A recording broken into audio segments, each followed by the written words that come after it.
এক একটি প্রায় 1 কেজি ওজনের ঝিনুকের মাংস খুব মজা করে খায় জাপানিরা। সাগরের দুধ হিসেবে খ্যাত জাপানের দৈত্যাকার ইয়োআগাকি ঝিনুকগুলো পূর্ণবয়স্ক হতে 4 থেকে 10 বছর পর্যন্ত সময় নেয়, যেখানে সাধারণ ঝিনুক মাত্র 1 বছরেই খাওয়ার উপযোগী হয়ে যায়। যারা এই ঝিনুকের মাংস খেয়েছেন তাদের দাবি এটা অনেক বেশি মিষ্টি, ক্রিমের মতো মোলায়েম। এর মাংসল অংশটি অত্যন্ত রসালো হয়, যা ভোজন রসিকদের কাছে এটাকে অত্যন্ত আকর্ষণীয় করে তুলেছে। এগুলো প্রায় 8 ইঞ্চি পর্যন্ত লম্বা হতে পারে। বেশিরভাগ ইয়োআগাকি গভীর সমুদ্রে পাথরের গায়ে প্রাকৃতিকভাবে জন্মায়। জেলেরা নিজেদের জীবন বাজি রেখে ডাইভ করে এগুলো সংগ্রহ করেন।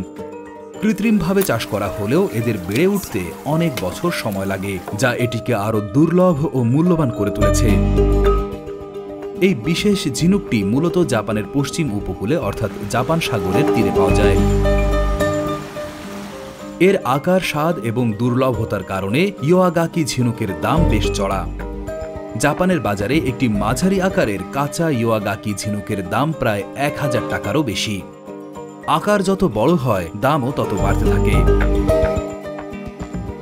ইয়োআগাকি ঝিনুককে পুষ্টির ভাণ্ডার বলা হয়। এতে প্রচুর পরিমাণে জিঙ্ক, আয়রন, ভিটামিন B12 এবং প্রোটিন থাকে। যে কোনো সামুদ্রিক খাবারের মতো ইয়োআগাকিও যদি কাঁচা খাওয়া হয় তবে খাদ্যে বিষক্রিয়ার ঝুঁকি থাকে।